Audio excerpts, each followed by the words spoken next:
Hello friends, welcome to my YouTube channel Maa Saraswati. आज हम लोग फिजिकल साइंस लेसन प्लान के बारे में यहाँ डिस्कस करेंगे।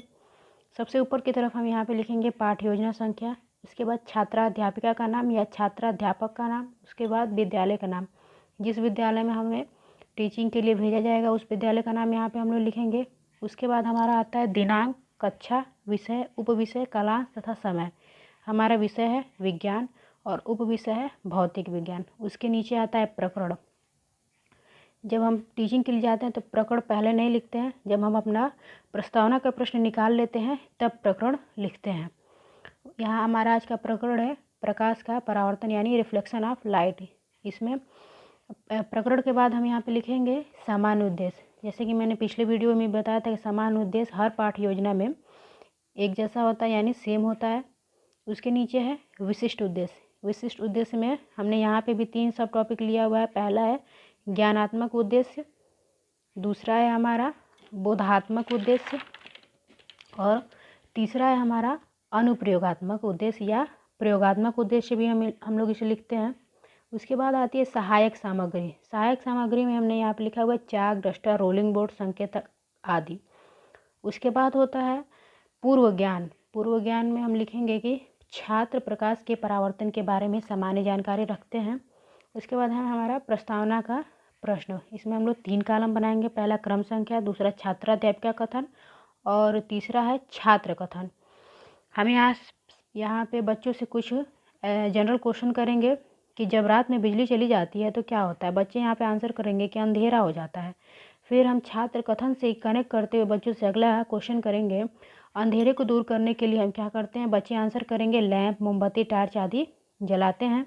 फिर हम बच्चों से क्वेश्चन करेंगे कि टार्च, लैंप, मोमबत्ती हम जलाते हैं तो क्या होता है। बच्चे आंसर करेंगे कि हमें प्रकाश मिलता है। अगला क्वेश्चन, प्रकाश के परावर्तन से आप क्या समझते हैं। बच्चे यहाँ मौन हो जाएंगे यानी शांत हो जाएंगे, आंसर नहीं कर पाएंगे।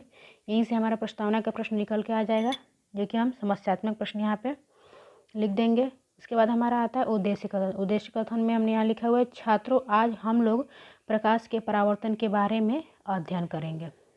उसके बाद आता है प्रस्तुतिकरण। प्रस्तुतिकरण में 5 कॉलम बनाते हैं। पहला है क्रम संख्या, यहाँ पे मैंने क्रम संख्या नहीं लिखा हुआ है। उसके बाद आता है शिक्षण बिंदु, छात्राध्यापिका क्रिया या छात्राध्यापिका कथन, फिर छात्र क्रिया या छात्र कथन। तीसरा है शिक्षण विधियाँ। शिक्षण बिंदु में हम लोग जो हमारा प्रकरण है उसके बारे में यहाँ पे सामान्य जानकारी देंगे। प्रकाश का परावर्तन किसे कहते हैं, प्रकाश के परावर्तन के बारे में हमने यहाँ पे सामान्य जानकारी दी हुई है, या ये कहें कि प्रकाश के परावर्तन की परिभाषा समझाया हुआ है। उसके बाद यहाँ पे है परावर्तन जो होता है 2 प्रकार से होता है। पहला है नियमित परावर्तन, दूसरा है अनियमित परावर्तन या विसरित परावर्तन, जिसे हम कहते हैं। नियमित परावर्तन कहते किसे हैं, तो नियमित परावर्तन उसे कहते हैं जिसमें समतल चिकने तल से होने वाले परावर्तन को हम लोग क्या कहते हैं, नियमित परावर्तन कहते हैं। चिकना तल, जैसे कि हम लोगों ने यहाँ पे फिगर के द्वारा दिखलाया हुआ है कि ये हमारा चिकना तल है, यहाँ से जो परावर्तन होगा उसे हम लोग क्या कहेंगे, नियमित परावर्तन कहेंगे। फिर आता है अगला अनियमित परावर्तन किसे कहेंगे, तो खुरदुरे तल से होने वाले परावर्तन के हम लोग क्या कहेंगे, अनियमित परावर्तन कहते हैं। जैसे यहाँ पे हमारा ये जो तल है चिकना नहीं है, क्या है, खुरदुरा है, तो खुरदुरे तल से होने वाले परावर्तन को हम लोग अनियमित परावर्तन कहते हैं। उसके बाद आता है परावर्तन का नियम। परावर्तन के नियम भी है जो 2 है।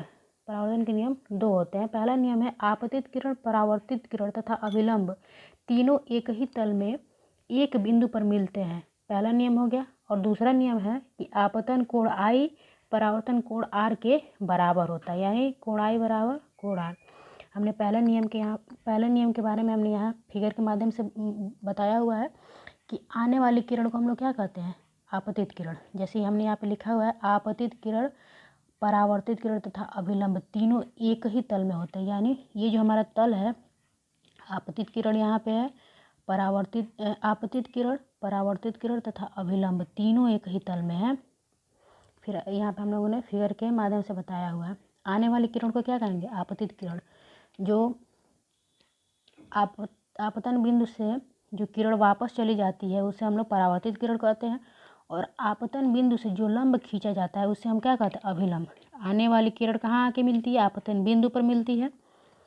उसके बाद हमारा है प्रकाश की किरणें।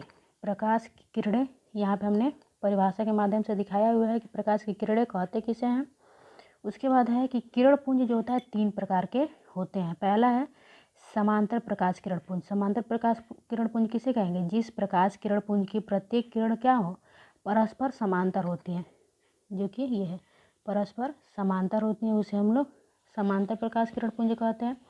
दूसरा है अभिसारी प्रकाश किरण पुंज, यानी जिस प्रकाश किरण पुंज की प्रत्येक किरण किसी एक बिंदु पर मिलती है उसे हम लोग अभिसारी प्रकाश किरण पुंज कहते हैं। ये बिंदु हमारा ओ है, इस पे हमारी किरण पुंज आके क्या हो, सारी किरण पुंज आके यहाँ पे एक बिंदु पर मिल रही हैं।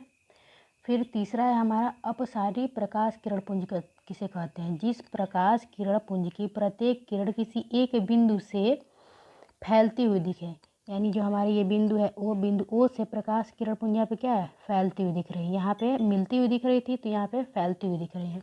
उसके बाद हम बच्चों से पुनरावृत्ति प्रश्न करेंगे कि परावर्तन कितने प्रकार के होते हैं। बच्चे बताएंगे कि परावर्तन 2 प्रकार के होते हैं। फिर अगला क्वेश्चन करेंगे आपतन कोण का मान परावर्तन कोण के मान के क्या होता है, तो बच्चे बताएंगे कि बराबर होता है, यानी कोण आई बराबर कोण आर। तीसरा हम लोग क्वेश्चन करेंगे परावर्तन के नियम बताइए। फिर हम बच्चों को कुछ गृह कार्य देंगे। गृह कार्य में हमने यहाँ पे 3 क्वेश्चन लिया हुआ है। परावर्तन से आप क्या समझते हैं, परावर्तन का पहला नियम बताइए, तथा परावर्तन कितने प्रकार का होता है।